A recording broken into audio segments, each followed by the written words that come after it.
上回講到 cut 咗唔該。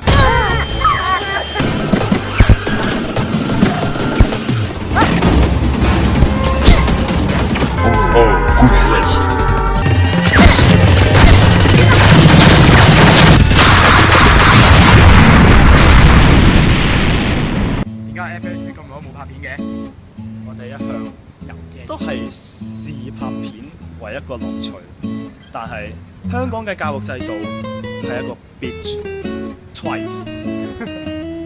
但係喺今一個復活節，耶穌即將復活，快拔喺我哋停產嘅時候，一個半途狗魚，佢竟然自立門戶，唔係半途，我只係為 FHB 鋪路。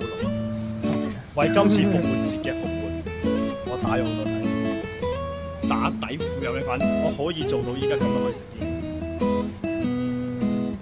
都係因為拍咗嗰啲狗語冇人睇噶。應該話優子咧復活節之前唔喺度，今日佢已經唔喺度啦，咁樣就咩冇事。今日我已經唔喺度啦，所以我哋而家乾杯，龜苓爽。今日我哋狗語風格拍翻龜苓爽先，點樣飲咧？